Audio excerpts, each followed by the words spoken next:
Good morning, my brothers and sisters. Welcome to episode number 21 in Be With Me in 1 Peter. This is season 19, which is the 19th book of the New Testament, written in chronological order.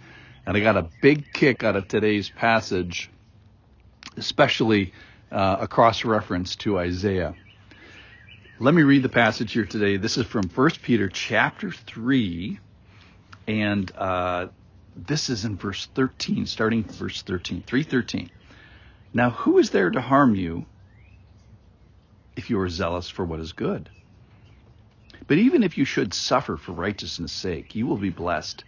Have no fear of them, nor be troubled, but in your hearts honor Christ the Lord as holy, always being prepared to make a defense to anyone who asks you for a reason for the hope that is in you, yet do it with gentleness and respect, having a good conscience, so that when you are slandered, those who revile your good behavior in Christ may be put to shame.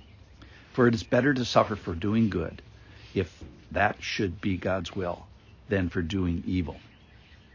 So let me just kind of walk through this. Verse 13. Now, who is there to harm you if you are zealous for what is good?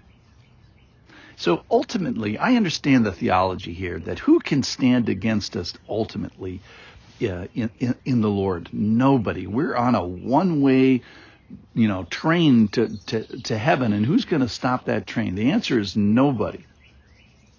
And what weapons or what endpoint is going to be effective against us? Nothing. But the point is, now there's evil. Now there's reviling. Now there's suffering. Now there is slander from other. Now there's difficulty and temptation. So who is there to harm you now? Kind of everybody. So I was reading, this is from Isaiah 54, and you've heard this song, no weapon that is formed against you will prosper. No weapon that is formed against you will prosper. And isn't that kind of comforting that no weapon formed is like, whoa, hold off. Wait, weapons are being formed? I couldn't get past that today. So, but that's the point of the passage, is that no weapon that's formed against us, who can stand against? Nobody. Who is there to harm us if we're on that train? Nobody. All right, verse 14. But even if you should suffer for righteousness' sake, you will be blessed. Have no fear of them. Do not be troubled. So even if you suffer for righteousness' sake, where is the location you could be suffering? Well, anywhere that you're trying to expand the kingdom of the God can be a place of suffering. That could be in your head. It can be in your heart. It can be your life, your tongue, your attitude, your behavior, outside, maybe at your work or location at your church even, entertainment choices. Have no fear of them. Don't be troubled. That means don't be disturbed or panicked, shaken, unsettled. So today's title is Being Settled in an Unsettled World. Being settled in an unsettled world, or not being troubled in a world of trouble. Have no fear of them. And I think one of the points from 1 Peter is have no fear of the little guys, because we have the right fear, the right respect of the big guy, that is God. So when he says honor the emperor, don't have a fear of this process of honoring the emperor. Why? How can you possibly do that? There's only one way you can do it, and that is if you have the right fear of the Lord and the right order from God. So it's fearing the right thing, fearing and having God-honoring respect.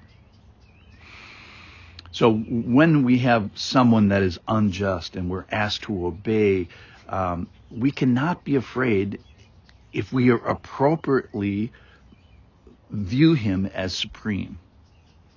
Verse 15, but in your hearts honor Christ the Lord as holy, always being prepared to make a defense to anyone who asks you for a reason for the hope that is in you, yet do it with gentleness and respect. So be prepared, number one, for curiosity. What's the reason for your hope? And be prepared for a defense, an argument, if you will. And I put that in quotes because if you make an argument for Jesus, the argument it's almost like, at least in this passage, it's almost like the second most important thing. The most important thing is the attitude with which you send that argument across their bow, and that is with gentleness and respect. And remember, this is a person with whom you foundationally disagree, and you disagree with their worldview. It reminds me of Proverbs 15. A soft answer turns away wrath, but a harsh word stirs up anger. So the goal in your attitude, in your presentation, is to present your argument softly, gently, so that it's received. So I expect out of me gentleness and respect and a good process. That's how you make a good defense. Now, it may not go well externally, but internally, a gentle and respectful, and one that is done in good conscience. And we are going to respect slander and attacks against it. Verse 16, have a good conscience so that when you are slandered, those who revile your good behavior may be put to shame. So we have good words, we have good attitude, we have a good spirit, we have a response to curiosity, and it's accompanied by good behavior in Christ. We need to continue to be reputationally aware because we're seen by God and man. And what is done, and as we adorn the hidden person of our heart, it doesn't remain hidden for long. It's not hidden before God, and it's not hidden before man. Our hidden person becomes not so hidden. It's seen by others, and we can hopefully win others. So today is about being settled in suffering, being settled in misunderstanding, being settled when reviled and slandered. In short, it's being untroubled in trouble.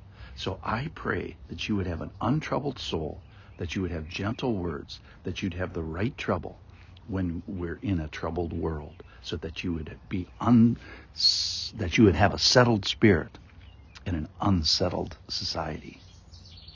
Thanks for listening.